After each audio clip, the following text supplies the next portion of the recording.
Hello everyone, स्वागत है आपके अपने यूट्यूब चैनल वेट स्टडी में। आज की इस सेशन में कंप्यूटर इंस्ट्रक्टर का एक मॉक टेस्ट डिस्कस करेंगे। इसमें जो इम्पोर्टेंट क्वेश्चन है, सारे टॉपिक के कवर किए हैं मैंने। सारे टॉपिक के जो है क्वेश्चन कवर करने की कोशिश की है। ठीक है, तो जो रिलेटेड इस एक क्वेश्चन से रिलेटेड जितने भी क्वेश्चन बन सकते हैं उसको भी अपन साथ साथ डिस्कस करेंगे। और आप हर एक किस्म की जो है आंसर देने की कोशिश करिएगा और अपनी तैयारी को चेक कीजिएगा कि कितना मुझे आता है और कितना मुझे इससे अलावा उसको अभी रीड करना है मुझे। तो ये आप इससे आपको खुद को एनालाइज भी कर सकते हैं। बहुत ही अच्छा सेशन रहने वाला है। तो सबसे पहले एक बार इस सेशन को ज़्यादा से ज़्यादा शेयर कर दीजिए, लाइक कीजिए इस वीडियो को। ठीक है, और जो भी इस चैनल पे नया आ रहा है वो प्लीज इस चैनल को सब्सक्राइब जरूर करें और हमारा टेलीग्राम चैनल है उससे जुड़ जाए। वहाँ पे भी मैं क्विज डालता रहता हूँ। जो भी कंप्यूटर इंस्ट्रक्टर एग्जाम से रिलेटेड इंफॉर्मेशन आती है सबसे पहले आपको way to study Telegram channel पर आपको मिल जाती है। ठीक है, तो चलिए इस सेशन की शुरुआत करते हैं। पहला क्वेश्चन आज के सेशन का, A or N dash is central server on a computer network that enables connected clients to access the server's storage capacity। Question में ये बोलना चाह रहा है, सीधी सीधी जो लैंग्वेज है। देखिए क्वेश्चन में आपको क्या पकड़ना है कि क्वेश्चन कहना क्या चाह रहा है। इतनी बड़ी दो लाइन में आपको इस क्वेश्चन मिल रहा है और इसमें एक ही वर्ड है जिसका आंसर जिस ही वर्ड में आपका इस क्वेश्चन का आंसर छुपा हुआ है वो है आपका सर्वर स्टोरेज कैपेसिटी। ठीक है,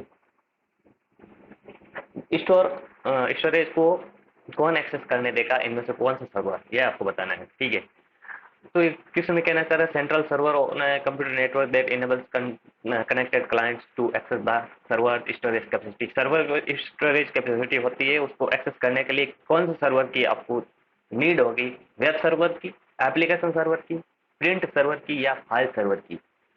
तो बताइए इसका आंसर क्या होगा।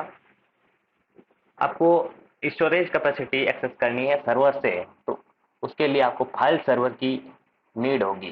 ठीक है, या ऑप्शन में आता आपका स्टोरेज सर्वर तो भी सही होता आपका आंसर। ठीक है, वेब सर्वर किसी भी वेबसाइट को एक्सेस करने के लिए, एप्लीकेशन सर्वर सर्वर पे जो एप्लीकेशन होती है उनको एक्सेस करने के लिए, प्रिंट सर्वर आप सर्वर से वो प्रिंट वगैरह एक्सेस करना चाहते हैं, या प्रिंटर सर्वर भी बोलते हैं इसको।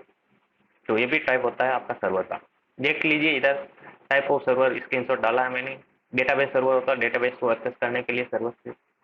एप्लीकेशन सर्वर होते हैं जो कि तीन टाइप से अपन कैटेगराइज कर सकते हैं, web information server, component server, active application server. Print server या प्रिंटर सर्वर भी इसे बोलते हैं। ठीक है, इंटरनेट सर्वर, इंटरनेट के सारे एप्लीकेशन, फाइल सर्वर हो गया, मेल सर्वर हो गया, डीएनएस सर्वर हो गया, ग्रोफर वेब सर्वर हो गया, FTP server, news server, chat server, caching server, proxy server. और ट्रांजैक्शन के लिए भी एक सर्वर होता है, इसे बोलते हैं ट्रांजैक्शन सर्वर। तो ये सारे आपको ध्यान रखना है। ग्रोपर क्या होता है, ग्रोपर एक न्यूज ग्रुप होता है। ठीक है, डीएनएस क्या होता है, डोमेन नेम सिस्टम जिसे बोलते हैं, यूआरएल को आईपी एड्रेस में सेव करता है। इन सारे के आपको जो पोर्ट एड्रेस भी, पोर्ट नंबर भी आपको ध्यान रखना है। ठीक है, कौन सा प्रोटोकॉल है, कौन से एप्लीकेशन है, कौन से लेयर की कौन सा मॉडल की कौन सी लेयर पर काम करता है, उसका एप्लीकेशन क्या होता है, ये आपको सब आपको ध्यान रखना है कि एग्जाम में आपको मिल सकता है ऐसे क्वेश्चन। तो चलिए नेक्स्ट क्वेश्चन देखते हैं आज के सेशन का। Question number 2, hard disk is a hard disk in a computer is a. Computer system में हार्ड डिस्क क्या है। बिल्कुल इजी क्वेश्चन है, बताना है हार्ड डिस्क के बारे में। Hard disk is a temporary magnetic storage, permanent magnetic storage, high capacity optical disk storage, high capacity CD ROM. तो हार्ड डिस्क का आपको पता है, हार्ड डिस्क डेटा को परमानेंटली सेव करता है। सबसे पहले तो परमानेंटली स्टोरेज होता है, ये आपको पता होगा। और हार्ड डिस्क होता है, तो हार्ड डिस्क होता है जो मैग्नेटिक टाइप का स्टोरेज होता है। ठीक है, परमानेंट स्टोरेज करता है डेटा को और मैग्नेटिक टाइप का स्टोरेज होता है। तो इनमें से कौन सा ऑप्शन चुन लीजिए आप। टेम्परेरी नहीं, टेम्परेरी नहीं होता है। टेम्परेरी वो स्टोरेज होता है, ठीक है, जो आपका वोलेटाइल होता है। वोलेटाइल इन द सेंस कि आपकी इलेक्ट्रिसिटी चले जाने पर डेटा लॉस हो जाता है, पूरा ही खाली हो जाता है, एम्प्टी हो जाता है। जैसे कि आपकी रैम होगी, रैम टेम्परेरी स्टोरेज होता है जिसे वोलेटाइल बोलते हैं। परमानेंट मैग्नेटिक स्टोरेज, जी हाँ, हार्ड डिस्क परमानेंट होता है और मैग्नेटिक स्टोरेज होता है। हार्ड डिस्क हाई कैपेसिटी हाँ होती है, लेकिन ये ऑप्टिकल डिस्क नहीं होता है। ऑप्टिकल डिस्क होता है आपका सीडी, डीवीडी, ब्लू रे डिस्क वगैरह, ये सब होता है। हाई कैपेसिटी और सीडी रोम नहीं, ये भी नहीं। देख लीजिए कंप्यूटर मेमोरी के बारे में, इधर मैंने ये हायरार्किकल फॉर्म में जो डायग्राम लेकर आया हूँ, ठीक है। इसको दो तरह से कैटेगराइज कर सकते हैं, इंटरनल एक्सटर्नल, या फिर अपन बोल सकते हैं प्राइमरी या सेकेंडरी। इसको इधर वाले को प्राइमरी बोल दीजिए, इधर वाले को सेकेंडरी स्टोरेज बोल सकते हैं। प्राइमरी मेमोरी में कौन कौन सी आ जाएगी, रैम हो गई, कैश हो गई और रोम हो गई। ये सिक्वेंशियल एक्सेस और वर्चुअल मेमोरी कोई टाइप नहीं होता, आपका कंसेप्ट होता है, ठीक है। तो रैम दो प्रकार की होती है, एक होती है आपकी एस रैम और एक होती है डी रैम। एस रैम की फुल फॉर्म होती है static random access memory. D RAM की फुल फॉर्म आपको पता होगी, dynamic random access memory. S RAM क्या करती है, एस रैम को कभी कभी अपन कैश मेमोरी के रूप में यूज ले सकते हैं, और अभी जो फिफ्थ जनरेशन है इसमें एस रैम को कैश के रूप में यूज ले लेते हैं, ठीक है। तो बहुत ही फास्ट होती है in compare to D RAM, क्योंकि डी रैम में एक जो सर्किटरी होती है, ठीक है, जिसको बार बार रिफ्रेश करने की आवश्यकता होती है, रिफ्रेश सर्किटरी इसमें होती है डी रैम में, ठीक है। तो डी रैम स्लो होती है in compare to S RAM. Cache RAM आपको पता है, रैम और आपका सीपीयू है उसके बीच में वर्क करती है, ठीक है। और अगर कैश में डेटा जो अपना जो ढूंढ रहे हैं डेटा वो मिल जाता है, उसको बोलते हैं कैश हिट। और कैश में जो डेटा नहीं मिलता है उसको बोलता है कैश मिस। ये भी टर्म आपको ध्यान रख लेते हैं, ठीक है। रोम का आपका जो टाइप है वो हो गया आपका पी रोम, ईपी रोम, डबल ईपी रोम, ठीक है। ये आपका इसमें एक एम रोम और दे रखा है, इसका मतलब होता है मैग्नेटिक रोम। पी रोम का मतलब होता है programmable read only memory. EPROM का मतलब होता है erasable programmable read only memory. देखिए ईपीरोम को अपने जो इरेज करनी है तो आपको यूवी रेस यानी पैरा बैंगनी किरणों की आवश्यकता होती है। उसको यूवी रेस की सहायता से इरेज किया जा सकता है ईपीरोम को। डबल ईपीरोम इलेक्ट्रिकली इरेजेबल प्रोग्रामेबल और रीड ओनली मेमोरी, इसको इलेक्ट्रिकल सिग्नल की सहायता से इरेज करते हैं। इसका एग्जांपल ईपीरोम का आपको पूछ लें तो पेन ड्राइव सबसे बेस्ट एग्जांपल है, फ्लैश ड्राइव, ठीक है। फ्लैश ड्राइव, जिस पेन ड्राइव को फ्लैश ड्राइव भी बोलते हैं, ठीक है। तो डबल ईपी रोम का एग्जांपल है। एक्सटर्नल या सेकेंडरी स्टोरेज, ये सॉलिड स्टेट, मैग्नेटिक, ऑप्टिकल। देखिए सॉलिड स्टेट में हम्म, आपकी जो आगे एसएसडी, अभी जो फिफ्थ जनरेशन में एसएसडी का यूज बहुत ही तेजी से हो रहा है। ये देख लाइट वेट होती है, बहुत ही महंगी होती है, लेकिन इसका जो है डेटा स्पीड है बहुत ही फास्ट होती है, इसलिए इसको यूज किया जाता है। जब भी आप अपनी लैपटॉप परचेज करने जाएंगे तो एसएसडी का सबसे पहले बोलेगा वो, ठीक है, कि आपकी एसएसडी वाला सिस्टम चाहिए क्या। क्योंकि एसएसडी में क्या होता है, सिस्टम बहुत ही डेटा ट्रांसफर रेट है बहुत ही फास्ट होती है in compare to hard disk. USB memory जैसे कि पेन ड्राइव हो गया, आपका एसडी कार्ड हो गया, सॉलिड स्टेट कार्ड जो मेमोरी कार्ड अपन बोलते हैं। ऑप्टिकल डिस्क में सीडी, डीवीडी, ब्लू रे डिस्क ये आ गया। मैग्नेटिक डिस्क में हार्ड डिस्क वगैरह आ जाते हैं, ठीक है। तो चलिए नेक्स्ट क्वेश्चन पे चलते हैं। Question number 3, the Windows sound file has the extension. Windows sound file का एक्सटेंशन क्या होता है ये आपको पता था। Dot WAV, dot SIT, dot WPD, dot DIF। इनमें से आपको बताना है विंडोज साउंड फाइल का एक्सटेंशन क्या होता है। कमेंट बॉक्स में कमेंट कीजिए जल्दी से। तो इसका करेक्ट आंसर हो जाएगा आपका option number A, dot WAV, ठीक है। तो ये विंडोज जो ऑपरेटिंग सिस्टम होता है उसमें जो साउंड होता है, साउंड आते हैं ना विंडोज के साउंड, जो भी जैसे आप कोई भी टास्क परफॉर्म करते हैं, एक्शन परफॉर्म होता है, जैसे माउस क्लिक पे साउंड आता है, ठीक है।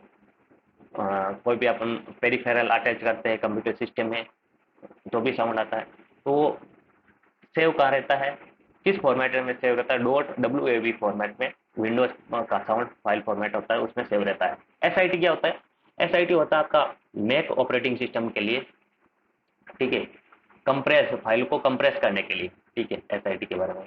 W P D word perfect, जो कि एक वर्ड प्रोसेसिंग सॉफ्टवेयर होता है, उसका फाइल एक्सटेंशन होता है, ठीक है। आया कब था वर्ड परफेक्ट, ये भी ध्यान रख लीजिए, 1980 में आया था, 1980 में आया था, ये भी ध्यान रख लीजिए थोड़ा। डी आई एफ क्या होता है, इसकी फुल फॉर्म होती है डेटा इंटरचेंज फॉर्मेट। ये स्प्रेडशीट जो फाइल होते हैं, जिसको अपन जैसे एक्सेल, जो ऑफिस का एक्सेल होता है, ठीक है, इसके लिए स्प्रेडशीट के लिए, तो स्प्रेडशीट फाइल को इंपोर्ट या एक्सपोर्ट करने के लिए दो एप्लीकेशनों के बीच में डी आई डॉट इसका एक्सटेंशन का यूज किया जाता है, ठीक है। तो फाइल एक्सटेंशन के बारे में भी आपको जानकारी पूरी रखनी है, पूरी आप एक टेबल बना के आप लिख सकते हैं, राइट डाउन कर सकते हैं, जो मेन मेन फाइल एक्सटेंशन है, जैसे आप जो इन जनरल जो एग्जाम होते हैं, ठीक है, नॉन टेक्निकल के, तो उसमें वर्ड की, एक्सेल की, पावर पॉइंट की, एम एस एक्सेस की, इन सब का फाइल एक्सचेंज पूछ लेते हैं। और कहीं पूछ लेते हैं टेम्पलेट फाइल का, कहीं पूछ लेते हैं नॉर्मल फाइल का, कभी 2007 वाली का, कभी 2007 के बाद वाली का, तो सबका अलग अलग एक्सटेंशन होता है, तो फाइल एक्सटेंशन भी आपको याद रखना है। नेक्स्ट देखिए question number 4, web crawler is known as, web crawler किस नाम से जाना जाता है, link directory, search optimizer, web spider, web manager, इनमें से आपको बताना है वेब क्रॉलर किस नाम से जाना जाता है, बताइए इनमें से क्या आंसर होगा, टाइप कीजिए जल्दी से। तो देखिए इनमें से जो आंसर होगा, सटीक आंसर है आपका वेब स्पाइडर। देखिए वेब क्रॉलर क्या होता है, एक सॉफ्टवेयर होता है, ठीक है, जो सर्च इंजन ऑपरेट करता है, इसको एक बूट होता है, जिसको ऑपरेट कौन करता है, सर्च इंजन ऑपरेट करता है। वेब क्रोलर को स्पाइडर, वेब स्पाइडर भी बोलते हैं, सेम चीज है, दोनों कंफ्यूज नहीं होना, इसलिए इस क्वेश्चन में पूछा है। Web crawler downloads and index content from all over the internet, internet जो भी कंटेंट होता है उसकी इंडेक्स बनाता है, इंडेक्स टेबल, ठीक है। Crawling means automatic access a website and obtain data via software program. Crawling का मतलब क्या होता है, कभी कभी crawling को पूछ लेता है, crawling का मतलब होता है automatically accessing a website and obtain data via software program. Automatically website को एक्सेस करके जिसमें डेटा होता है उसको ऑब्टेन कर लेना, क्या कहलाता है, crawling। ये सर्च इंजन का काम होता है सब कुछ, ठीक है। एक होता है आपका एसईओ, सर्च इंजन ऑप्टिमाइजेशन, उसका भी आ, इस सर्च इंजन में वर्क होता है। सर्च इंजन ऑप्टिमाइजेशन क्या करता है, आपका जो भी कीवर्ड है आप टाइप करते हैं वेबसाइट पे या किसी एप्लीकेशन पे, जैसे आप यूट्यूब पे कोई सर्च किया, यूट्यूब पे आप डालोगे वे टू स्टडी सर्च पे, तो आपका 2-3 चैनल मिलेगा, वीडियोस अलग अलग मिलेंगे, तो सबसे ज़्यादा व्यू आएंगे, वो वीडियो सबसे ऊपर आएगा, और जिस वीडियो को सबसे ज़्यादा आपने सर्च किया है, ठीक है, वही आपका टॉप पे चला जाएगा। तो ये काम टॉप पे लाने का किसका है, सब सर्च इंजन ऑप्टिमाइजेशन, एसईओ का काम होता है। सर्च ऑप्टिमाइजेशन क्या होता है, means the process improving the site to increase its visibility to relevant searches, जो भी रेलेवेंट सर्च होते हैं उसकी विजिबिलिटी को इंक्रीज करना। ये आपको पता है यूआरएल की full form universal uniform resource locator, universal नहीं होती, यूनिफॉर्म रिसोर्स लोकेटर, इसको भी ध्यान रख लेना अच्छे से, कभी कभी कंफ्यूज होता है, अच्छे जो एजुकेशन होते हैं उनको भी गलत कर सकते हैं यहाँ पे, तो ध्यान रखना उसका, uniform resource locator, hyper text transfer protocol. तो ये एक बार आप जो फुल फॉर्म है उनसे भी आप एक बार गो थ्रो है आप हो सकते हैं, ताकि जो एग्जाम में अगर एक दो क्वेश्चन है आपका फुल फॉर्म भी आए तो आपको वहाँ दिक्कत ना हो। Next, which type of charts can Excel produce, Excel sheet में, एक्सेल जो स्प्रेडशीट पैकेज होता है किसका, विंडोज ऑपरेटिंग सिस्टम, विंडोज का, ठीक है, माइक्रोसॉफ्ट का, माइक्रोसॉफ्ट एक्सेल है, ठीक है।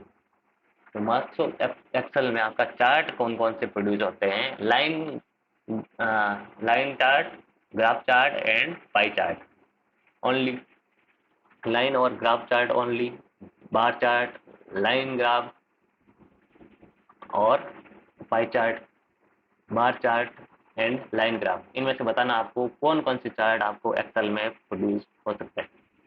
तो line chart, graph chart, pie chart only, line graph only, bar chart, line graph, pie, bar या लाइन। तो इनमें से ये सभी चार्ट आप एक्सेल में प्रोड्यूस कर सकते हैं। तो कौन सा ऐसा ऑप्शन है जिसमें सब दे रखा है? तो ऑप्शन नंबर 6 में बार चार्ट दे रखा है, लाइन चार्ट भी दे रखा है, ग्राफ भी दे रखा है, पाई भी दे रखा है। ठीक है, तो इसका करेक्ट आंसर हो जाएगा ऑप्शन नंबर सी। इधर देख लीजिए थोड़ा, कौन कौन से चार्ट आप होते हैं एक्सेल में। कॉलम चार्ट होता है, लाइन चार्ट होता है, पाई चार्ट होता है, डोनेट चार्ट होता है, बार चार्ट होता है, एरिया चार्ट होता है, एक्स वाई स्कैटर चार्ट होता है, bubble chart, stock chart, surface chart, radar chart, combo chart. बहुत सारे चार्ट होते हैं इसमें। ये यहाँ तक आप ध्यान रख सकते हैं, बार, एरिया, डोनट, पाई, लाइन, कॉलम, ये एग्जाम में मिल सकते हैं। ठीक, नेक्स्ट देखिए question number 6।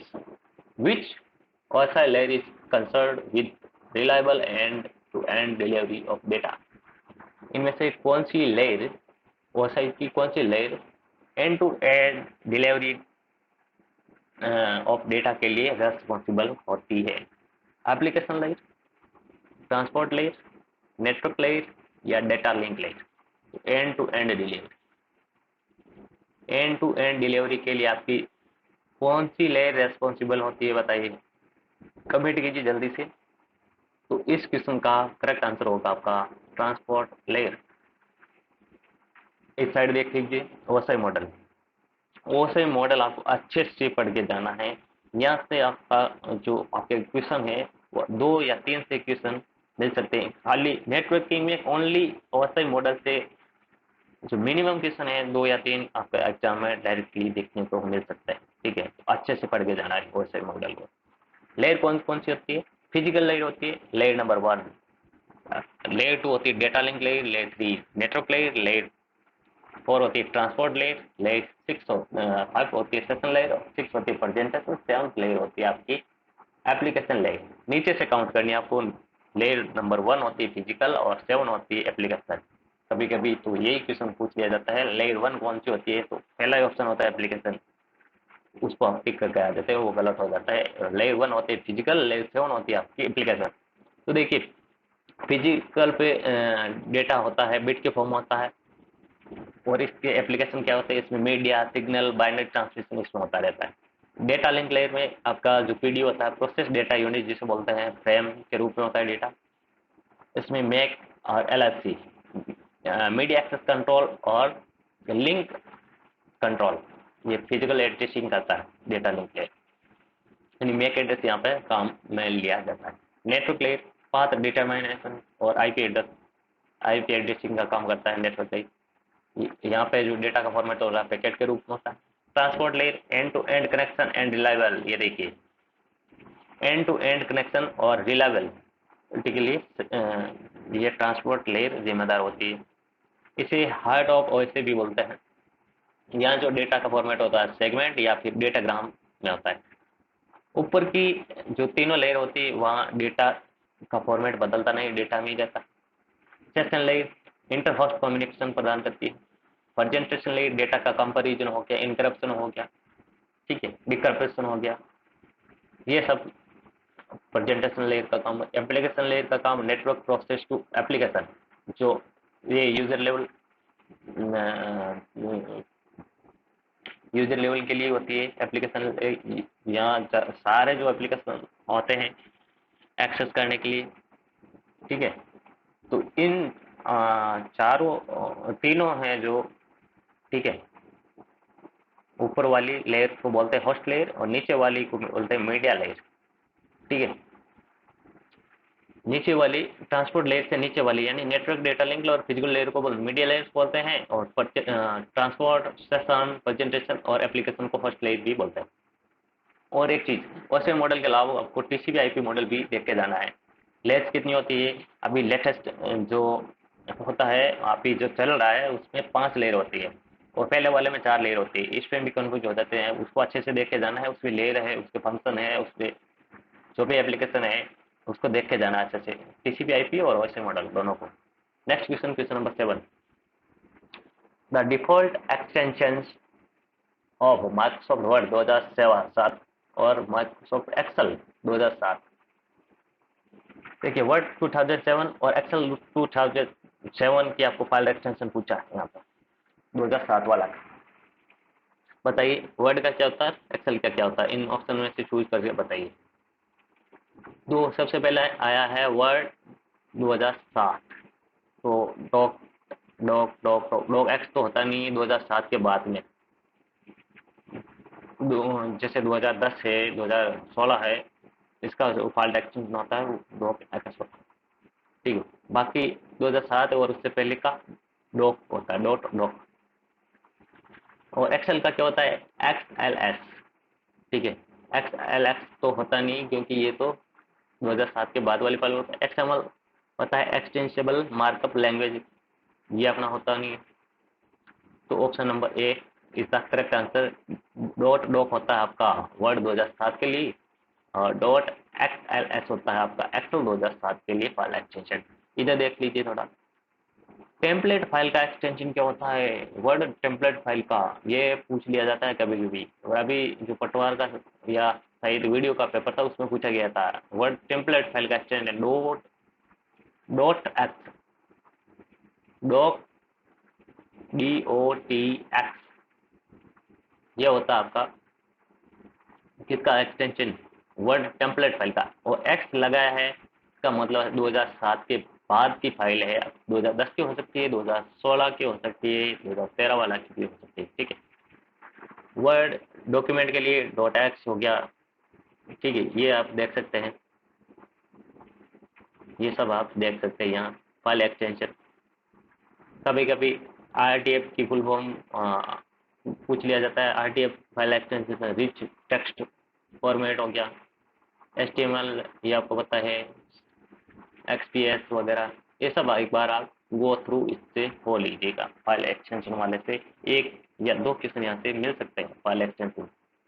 Next, in the context of mobile communication what is the full form of LTE. LTE की आपको फुल फॉर्म बतानी है मोबाइल कम्युनिकेशन के बारे में। ठीक है, तो सबको पता होगा एलटीई जो 4G आया था, फोर्थ जनरेशन का नेटवर्क, उसके बाद में सबसे पहले एलटी आया था, वोल्टी तो बाद में आया था। ठीक है, एलटी का मतलब क्या होता है बताइए, long term evolution, last time evolution, least time evolution, long time evolution. बताइए क्या होता है, फुल फॉर्म बताइए जल्दी से, तो कमेंट कीजिए जल्दी से। इस क्वेश्चन का जो करेक्ट आंसर होगा वो होगा option number A, long term evolution.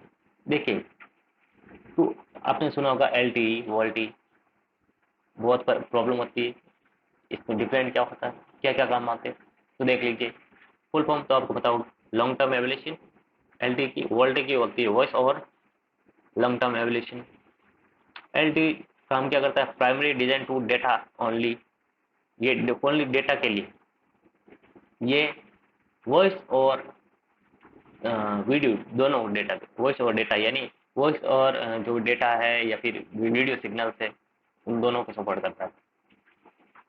Does not native support voice transmission को सपोर्ट नहीं करता था, ये वॉइस और डेटा को भी सपोर्ट करता है। Quality of voice reduce if data connection is left on, data connection की स्पीड कम हो जाती तो इसकी क्वालिटी, वॉइस की क्वालिटी कम हो जाती है, रिड्यूस हो जाती है। लेकिन voice quality remains excellent even if the connection is on. ठीक है, डेटा कनेक्शन ऑन हो, इसमें क्या होता था सिस्टम एलटी में, जैसे अपन डेटा ऑन करते थे तो इसकी जो क्वालिटी अपन बात करते कहते वो वॉइस कटने लग जाती है, यानी उसकी क्वालिटी लो आ जाती है। लेकिन अभी जो देखा होगा आपने वोल्टी में क्या होता है, सिस्टम डेटा ऑन रखते हैं तो भी बहुत अच्छे से बात कर पाते हैं, वीडियो कॉलिंग कर सकते हैं। ठीक है, तो डेटा क्वालिटी वही रहती है, एक्सीलेंट रहती है इसमें वोल्टी में, इसलिए इसको इम्प्रूव किया गया। तो ये पुराना एल है, जो आपका वोल्टी न्यू है। नेक्स्ट देखिए question number 9, which of the following which of the given option best describes the truthfulness of the following statement। दो स्टेटमेंट दिए हुए आपका ASP.NET के बारे में, तो आपको बताना है इनमें से कौन सा करेक्ट है और कौन सा रॉन्ग है। ASP.NET is web framework designed and developed by Microsoft। ASP.NET क्या है? एक वेब फ्रेमवर्क है जो कि माइक्रोसॉफ्ट के द्वारा डिजाइन और डेवलप किया गया है। ASP.NET provide fantastic integration, HTML, CSS और जावास्क्रिप्ट का एक इंटीग्रेशन आपको प्रदान करता है। क्या ये दोनों बातें सही है या फिर ऑप्शन ए सही है और ऑप्शन बी गलत है? बताइए क्या होगा इसका आंसर। ऑप्शन ए में देखिए statement 1 is false, second is also false. Option B में दे रखा है 1 ट्रू और सेकेंड फॉल्स। सी में दे रखा है 1 फॉल्स और सेकेंड ट्रू। डी में दे रखा है दोनों ट्रू। तो क्या होगा इसका करेक्ट आंसर बताइए, जल्दी से कमेंट कीजिए। बहुत ही अच्छा क्वेश्चन है और इस तरह से आपको ऑप्शन जो मल्टीपल ऑप्शन है स्टेटमेंट वाले क्वेश्चन है, ऐसे क्वेश्चन आपको 5-7 क्वेश्चन आपको जरूर मिलेंगे। ठीक है, क्योंकि अपने पास टाइम भी अच्छा है, 2 घंटे का टाइम है, उसमें टाइम को भी यूटिलाइज करना है एग्जाम जो, ठीक है, एग्जामिनर को, तो वो सोचेगा इस तरह से आप क्वेश्चन मिल सकते हैं, दे ही देगा वो। ठीक है, तो दोनों इसमें करेक्ट आंसर है। दोनों ही जो स्टेटमेंट है एसपी की फुल फॉर्म होती है active service page. Active service page जो कि एक क्या है, वेब फ्रेमवर्क है, माइक्रोसॉफ्ट ने इसमें को डेवलप किया था। ASP.NET HTML CSS और जावास्क्रिप्ट तीनों का इंटीग्रेशन प्रदान करता है। एडवांटेज क्या है ASP.NET की, क्रॉस प्लेटफॉर्म, यानी किसी भी प्लेटफॉर्म में चल जाता है, चाहे लिनक्स हो, चाहे विंडोज हो, चाहे यूनिक्स हो, कोई भी ऑपरेटिंग सिस्टम चल जाता है। फास्ट एंड ओपन सोर्स होता है। ठीक है, इसका ओपन सोर्स होता है, क्लोज सोर्स नहीं होता है, वो बहुत ही फास्ट होता है। Side by side versioning, integration of modern UI framework, hosting, building और web UI and web application support, modular support करता है, सपोर्ट बिल्डिंग डिपेंडेंसी इंजेक्शन भी सपोर्ट करता है। तो इसके एडवांटेज है, इसको भी थोड़ा ध्यान रख लेना। Next question number 10, which topology is used for a central network controller. इनमें से कौन सी टोपोलॉजी है जो कि सेंट्रल कंट्रोलर यूज करता है नेटवर्क पर? बताइए, रिंग, स्टार, मैश या बस? बताइए जल्दी से। नेटवर्किंग में से आपका क्वेश्चन आया है, कौन सी technology central network controller use करती है? तो आपका करेक्ट आंसर हो जाना चाहिए आपका स्टार। स्टार टोपोलॉजी, ऐसे स्टार, तो ये आपका सेंटर, यहाँ सेंटर पे आपका एक डिवाइस यूज में लिया जाता है, नेटवर्किंग डिवाइस, जिसे आप बोलते हैं हब या फिर स्विच। हब कैसा होता है, अन इंटेलिजेंट डिवाइस जो कि ब्रॉडकास्ट कर देता है मैसेज को, लेकिन स्विच इंटेलिजेंट डिवाइस होता है। ठीक है, पहले आईपी जो आपका मैक एड्रेस और आईपी एड्रेस को चेक करके फिर आपको जो पैकेट फॉरवर्ड करता है। ठीक है, तो इस तरह से आप इसको ध्यान रख सकते हैं। ये इधर देख लीजिए, to provide central access the network a hub is used. Hub is a node that broadcast data to every computer connected to it। Hub is used in star topology, mesh, ring और bus topology don't need hub। देखिए, mesh must reliable topology होती है, ठीक है, और ring और बस में भी इसका यूज नहीं होता। The network nodes connect to ports in the hub via cable such as UTP और कोक्सल केबल। ये ध्यान रख लेना थोड़ा सा, UTP untwist pair cable untwisted और कोक्सल केबल का यूज होता है इसमें स्टार टोपोलॉजी में। ठीक है, यूटीपी और कोक्सल केबल का, ये ध्यान रख लेना। ठीक है, नेक्स्ट चलते हैं question number 11, which of the following is graphical representation of algorithm. इनमें से कौन सा आपका graphical representation of algorithm? Algorithm को आपको ग्राफिकल रिप्रेजेंटेशन देना है तो किसका यूज करते हैं? प्रोग्रामिंग का नहीं, ये तो कोडिंग के लिए होती है, सबको होता है। सॉफ्टवेयर, सॉफ्टवेयर होता है आपका जो प्रोग्रामिंग आप कोड लिखते हैं, ठीक है, उसका बहुत सारे मॉड्यूल बनाते हैं, बहुत सारे मॉड्यूल को कंबाइन कर देते हैं तो आपका सॉफ्टवेयर बन जाता है। फ्लो चार्ट, जी हाँ, फ्लो चार्ट क्या होता है? ग्राफिकल रिप्रेजेंटेशन ऑफ एल्गोरिथम का। सूडो कोड क्या होता है? सूडो कोड एक कोड होता है, एल्गोरिथम को शॉर्ट फॉर्म में लिखा जाता है। देख लीजिए इधर, ये है फ्लो चार्ट, ये है सूडो कोड। ये आपका स्टार्ट, इनपुट, ठीक है, ये कंडीशन, ये आउटपुट, स्टॉप, ठीक है। तो इस तरह से ये आपका ग्राफिकल रिप्रेजेंटेशन हो गया, ठीक है। सूडो कोड में शॉर्ट कोड की फॉर्म में हम लिख दिया, ठीक है। तो इसके दोनों कंपैरिजन आप चेक कर सकते हैं। एजुकेशन था। नेक्स्ट देखिए question number 12, which of the following shortcut key is used to end a PowerPoint presentation. PowerPoint presentation चल रहा है आपका, ठीक है, जो कि क्या होता है? प्रेजेंटेशन सॉफ्टवेयर होता है, जिसको शॉर्ट में अपन पीपीटी भी बोलते हैं, जिसको स्लाइड एप्लीकेशन भी बोलते हैं, ठीक है। तो इसमें जो एंड करने के लिए, ठीक है, कौन सा कौन सी की यूज में ली जाती है पावर पॉइंट को एंड करने के लिए? And A power point presentation, जैसे अब मेरा अभी जो मैं काम कर रहा हूँ, अभी आपको मैं ये टेस्ट प्रोवाइड करवा रहा हूँ, ये पावर पॉइंट प्रेजेंटेशन पे है, ठीक है। तो मैं कौन सी की प्रेस करूंगा कि ये जो स्लाइड शो है वो एंड हो जाएगा? कोमा से, हाइपन से, इसके बटन से, या टेप बटन से? बताइए कौन सा की प्रेस करूंगा कि ये मेरा एंड हो जाएगा प्रेजेंटेशन? तो सबको बताए एस्केप जो है बटन में प्रेस करूंगा तो इससे मेरा है जो प्रेजेंटेशन है वो एंड हो जाएगा। बेसिक शॉर्टकट की देख लीजिए पावर पॉइंट की। एन से क्या होता है? New presentation. लेकिन अभी जो करंट प्रेजेंटेशन है, ठीक है, उसमें आपको नई स्लाइड इंसर्ट करनी है तो आपका कंट्रोल एम होगा, ये ध्यान रख लेना है। इससे तो पूरा प्रेजेंटेशन नया ही खुलेगा और फिर नई स्लाइड खुल जाएगी यहाँ। लेकिन करंटली जो है आपको जिसमें काम कर रहे हो आप, उसमें एक नई स्लाइड डालनी है तो कंट्रोल एम का यूज होता है। ओ से ओपन होता है, एस से सेव होता है, अल्ट F2 या फिर F12 से आपका सेव एज डायलॉग बॉक्स खुलता है, कंट्रोल डब्ल्यू या कंट्रोल एफ से आपका प्रेजेंटेशन पूरा क्लोज हो जाता है। क्यू से आपका क्या होता है? कंट्रोल क्यू से सेव एंड क्लोज। जेड से एंड अनडू एक्शन होता है, कंट्रोल वाई से रीडू ऑप्शन होता है, F2 से आपका प्रिंट प्रीव्यू ऑप्शन खुलता है। तो ये आप अच्छे से कर लेना है इनको। माइक्रोसॉफ्ट ऑफिस से भी आपको काफी क्वेश्चन मिल सकते हैं, ठीक है। नेक्स्ट देखिए question number 13, web pages are saved in which of the following format. Web page होते हैं, ठीक है, वेबसाइट के वेब पेज होते हैं, इनमें से किस फॉर्मेट में सेव रहते हैं? क्या ये एचटीटीपी में रहते हैं, या एचटीएमएल में रहते हैं, डॉक्यूमेंट फॉर्मेट में रहते हैं, या यूआरएल फॉर्मेट में रहते हैं? कौन से फॉर्मेट में सेव रहते हैं बताइए।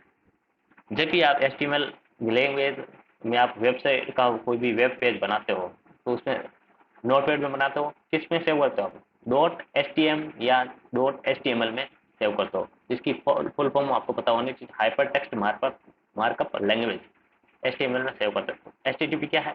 एच टी टी पी एक प्रोटोकॉल है, हाइपर टेक्स्ट ट्रांसफर प्रोटोकॉल, ठीक है। डॉट जो डॉक्यूमेंट, ये वर्ड फाइल का एक्सटेंशन है। यूआरएल का था यूनिफाइड रिसोर्स लोकेटर, जो कि एक एड्रेस होता है, ठीक है। तो ये बेसिक बेसिक टैग है एचटीएमएल के, इनको आप देख लेना है, ठीक है। ये रूट टैग होता है एचटीएमएल का, हेड, सेक्शन, टाइटल, बॉडी। तो यहाँ से कभी कभी इसका सीक्वेंस पूछ लेता है, सबसे पहले कौन आएगा तो उसके बाद कौन सा, तो यहाँ से यहाँ तक देख लीजिए। सबसे पहले एचटीएमएल, फिर हेड, टाइटल, बॉडी, इस तरह से आता है, ठीक है।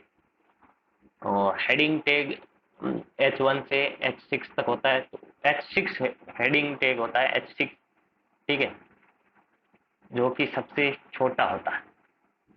H6 सबसे छोटा होता है, H1 सबसे बड़ा होता है, H6 टैग होता है वो स्मॉल होता है सबसे। ये ध्यान रख लेना है, एग्जाम में क्वेश्चन छप सकता है डायरेक्टली। वो H1 है जो सबसे लार्ज होता है।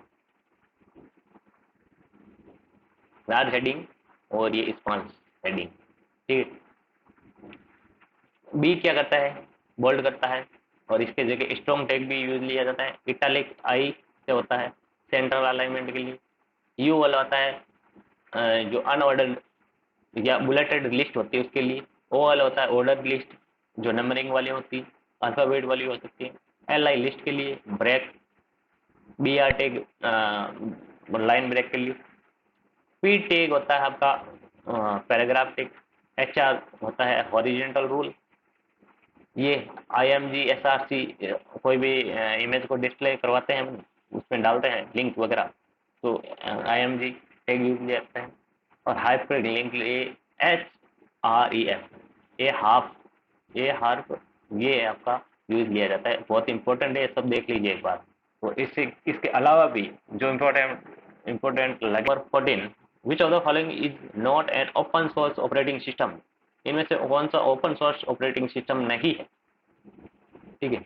कौन सा एक एप्लीकेशन सॉरी ऑपरेटिंग सिस्टम है जो ओपन सोर्स नहीं है। विंडोज, उबंटू, एंड्रॉइड या लिनक्स, इनमें से ओपन सोर्स ऑपरेटिंग सिस्टम कौन सा नहीं है। तो लिनक्स ओपन सोर्स होता है, एंड्रॉइड भी आपका ओपन सोर्स होता है, उबंटू भी आपका ओपन सोर्स होता है, लेकिन विंडोज ऑपरेटिंग सिस्टम होता है जिसके लिए अपन को पैसे देने पड़ते हैं, परचेज करना पड़ता है, इसलिए क्लोज सोर्स होता है। ठीक है। हालांकि इसकी जो की वगैरह है वेबसाइट में क्रैक वर्जन मिल जाता है जिसको आप डाल देते हैं, लेकिन ये इलीगल है, लीगल नहीं है, वैसे अपन यूज करते हैं। तो विंडोज एक प्रायोरिटी प्रोप्राइटी या फिर क्लोज सोर्स होता है। ठीक है। क्लोज सोर्स ऑपरेटिंग सिस्टम होता है विंडोज।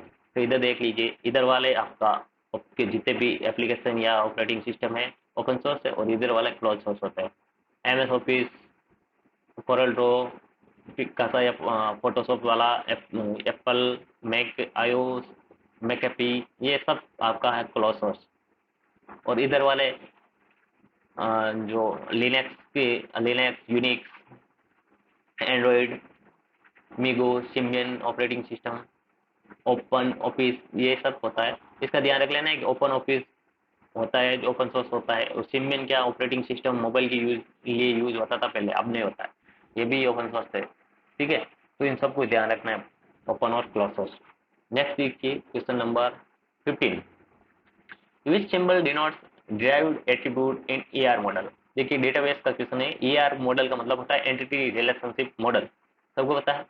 तो डिराइव्ड एट्रीब्यूट होता है, डिराइव्ड एट्रीब्यूट के लिए सिंबल क्या यूज किया जाता है ये आपको बताइए। Double Eclipse, dash Eclipse, squared Eclipse, ellipse है, इक्लिप्स नहीं थी। Double ellipse, dash ellipse, squared ellipse, ellipse with attribute name underline, ellipse. ठीक है। इलिप्स ऐसे होता है। ठीक है। ठीक है, अंडाकार होता है इलिप्स। ठीक है। तो जो सिंपल वाला इलिप्स होता है वो एट्रीब्यूट के लिए यूज लिया जाता है। डबल जो इलिप्स होता है वो मल्टी वैल्यू के लिए यूज लिया जाता है। स्क्वायर्ड इलिप्स होता नहीं है। ठीक है। और ellipse with attribute name underline, ये की एट्रीब्यूट होता है, की एट्रीब्यूट होता है। अंडरलाइन वाला नेम तो होता नहीं है इसमें, लेकिन ये की एट्रीब्यूट के लिए अंडरलाइन कर देते हैं इसको अंदर। ठीक है। तो इसमें दे नहीं रखा है इसमें टेबल में, ये मैंने अलग से बनाया। ठीक है। तो ये होता है आपका डैश इलिप्स, डैश इलिप्स जो होता है डिराइव्ड एट्रीब्यूट के लिए यूज लिया जाता है। ईआर मॉडल में जो भी सिंबल होते हैं उन सिंबल को अच्छी तरह से आप कवर करके जाना है, क्योंकि ये इसमें से अक्सर पूछा जाता है। एंटिटी के लिए आपका जो आयत है वो यूज लिया जाता है। डायमंड आपके लिए रिलेशनशिप के लिए। जो डबल जो आयत बना हुआ है वो वीक एंटिटी के लिए। डबल डायमंड बना हुआ है वीक एंटिटी सेट के लिए। ठीक है। और इस तरह से आपको अलग अलग ये कॉम्बिनेशन पे आपको जो मिलेंगे इलिप्स, वो आपका कंपोजिट एट्रीब्यूट होता है। ठीक है। तो डिराइव्ड जो एट्रीब्यूट होता है उसका एक एग्जांपल क्या होगा बताइए जल्दी से। एक एग्जांपल बताना है। जैसे आपका एज है, एज एक डिराइव्ड एट्रीब्यूट है। डिराइव्ड कैसे है? प्रेजेंट डेट है और अपनी डेट ऑफ बर्थ है, उससे ड्राइव कर सकते हैं। तो वहां पे आपका डैश वाला इलिप्स लगा के उसको सिंबल में रिप्रेजेंट करते हैं एआर मॉडल में। नेक्स्ट देखिए, इसको भी अच्छी तरह से कर लेना आपको एआर मॉडल को। Next question number 16, which of the following language is use to access data from a database. Database से डेटा एक्सेस करने के लिए कौन सी लैंग्वेज का यूज किया जाता है? बहुत ही इजी क्वेश्चन है। ASP.NET का अभी पढ़ी थी हमने, ठीक है, उसके बारे में पढ़ा था। एक्टिव सर्विस जो कि एक नेटवर्क फ्रेमवर्क होता है। जावा हाई लेवल लैंग्वेज होती है, उसको सपोर्ट करती है। एसक्यूएल, हाँ एसक्यूएल स्ट्रक्चर क्वेरी लैंग्वेज। कोई भी अपन क्वेरी डालते हैं उसका आंसर मिलता है अपन को, ठीक है, डेटा एक्सेस करने के लिए इसके एसक्यूएल का लिया जाता है। C++ ये भी एक हाई लेवल लैंग्वेज होती है, ठीक है। तो स्ट्रक्चर्ड क्वेरी लैंग्वेज एसक्यूएल का यूज लिया जाता है। इसकी कमांड है जो प्रॉपर तरीके से आपको आनी चाहिए। DDL, DML, DCL, TCL सब कमांड आनी चाहिए, ठीक है। ये इस तरह से कमांड होती है, select, insert, update, delete, create, drop, truncate, सब जो रोल बैक्स ऑफ पॉइंट होती है, ठीक है, सब कमांड होती है। अलग अलग लैंग्वेज होती है, उसमें DDL होती है, DML होती है, TCL होती है, DCL होती है। सारी लैंग्वेजेस पे आपको अलग अलग कमांड आना चाहिए। तो कमांड में से एक क्वेश्चन आपका आ सकता है। देखिए इसके एसक्यूएल के बारे में थोड़ा देख लेते हैं। SQL statement are used to perform update data on a database, retrieve data from database. Database से डेटा रिट्रीव करने के लिए और डेटा को अपडेट करने के लिए यूज लिया जाता है। Some common relational database system RDBMS के एग्जांपल ओरेकल, साइबस, साइबस, ठीक है, माइक्रोसॉफ्ट एसक्यूएल, एक्सेस, इंग्रेस, ये सब है जो आपका किसके एग्जांपल है? RDBMS के लिए। और साइबर से आपका IBM का, यह भी आपको ध्यान रखना है। नेक्स्ट देखिए, हाँ साइबस नहीं, ये QB2 है शायद, QB2 है आपका, IBM का है, QB2 IBM का है। नेक्स्ट देखिए question number 17, consider the following array declaration in C language. Integer array, integer type का एरे दिया हुआ है यहाँ पे, ठीक है, ये 2 3 4 5, ठीक है। What will the output of the following statement. Print करना है %d टू एरे, ठीक है। या एरे आपका अंदर लिखा हुआ है और टू बाहर लिखा हुआ है, तो इसमें कंफ्यूज नहीं होना वाला, इसमें कंपाइलेशन एरर नहीं आएगी, ठीक है, ये बिल्कुल सही है। इसको एरे अंदर लिख के और साइज बार में इस तरह से भी लिख सकते हैं, ठीक है, और इस तरह से भी लिख सकते हैं, ये भी बिल्कुल सही है। तो ये क्या जनरेट करेगा? आपको पता है एरे की इंडेक्सिंग 0 से स्टार्ट होती है, तो ये है आपका 0, ये 1, ये 2 और 3। तो आउटपुट में क्या आ जाएगा? 2, 2 पे क्या लिखा हुआ है? 4, तो ये 4 आपका प्रिंट कर देगा। आंसर नंबर बी आपका करेक्ट हो जाएगा, 4 प्रिंट कर देगा। 0 1 2 3 4 एरे की इंडेक्सिंग किससे स्टार्ट होती है? 0 से होती है, ये ध्यान रखना है। और ये homogeneous collection of similar data type होता है। नेक्स्ट देखिए question number 18, a combination of 16 bits is called word. Word nibble, memory block, byte, और सॉरी, ये मैंने जो ऑप्शन है इधर डाल दिए मैंने, तो ये आपको नहीं पढ़ना है। ऑप्शन नीचे लिखे हुए हैं, यहाँ तक आपको पढ़ना है। ए combination of 16 bits is called, क्या कहलाता है? 16 बिट का कॉम्बिनेशन क्या कहलाता है? एक वर्ड कहलाता है, ये निबल कहलाता है, ये मेमोरी कहलाता है, ये मेमोरी ब्लॉक कहलाता है, या फिर बाइट। देखिए बाइट क्या होता है? 8 बिट का ग्रुप होता है, सबको पता है। निबल क्या होता है? 4 बिट का ग्रुप होता है। और वर्ड होता है आपका 16 बिट का ग्रुप होता है, ध्यान रख लेना, ठीक है। 16 बिट के ग्रुप को बोलते हैं वर्ड। तो इधर थोड़ी हायरार्की देख लेते हैं। स्टोरेज कैपेसिटी, 4 बिट का ग्रुप निबल, 8 बिट का एक बाइट, 1024 बिट का होता है 1 किलोबाइट, केबी को आप MB बोलते हैं, फिर GB, TB या 1000 24 मल्टीप्लाई होते चलाएंगे। और लास्ट में आप इसमें ध्यान रख लेना, यहाँ जो गीगाबाइट हो गया, टेराबाइट हो गया, पेटाबाइट हो गया, एक्साबाइट हो गया, जेटाबाइट हो गया, योटाबाइट, ये आपको ध्यान रख लेना। यहाँ से भी आप क्वेश्चन मिल सकता है, और ऐसे भी कैलकुलेशन वाला क्वेश्चन आ सकता है छोटा सा, कि 2 की पावर 20 के बी इज इक्वल टू क्या होता है। तो अपन को पता है 2 की पावर 10 होता है आपका 1 MB होता है, 2 की पावर 20 आपका GB हो जाएगा। तो इस तरह से आप कैलकुलेशन भी ध्यान रख लेना है, इसका मेमोरी से भी एक आध क्वेश्चन आपका बन सकता है। ठीक है, तो नेक्स्ट देखते हैं क्वेश्चन नंबर 19। ये आपका आएगा शेड का क्वेश्चन, सॉफ्टवेयर। ठीक है, तो देखिए question number 19, which of the following represent the life cycle of the software development. Software development का लाइफ साइकिल बताना है आपको, कौन सा फेज पहले आता है, कौन सा बाद में आता है। Analyse, design, coding, testing, operation and maintenance. Analyse, design, coding, operation, maintenance और testing. Design, analyse, coding, testing और operation and maintenance. Design, analyse, coding, operation and maintenance और टेस्टिंग। बताइए इसका आंसर क्या होगा, जल्दी से बताइए, अच्छी तरह से देख लीजिए इस क्वेश्चन को।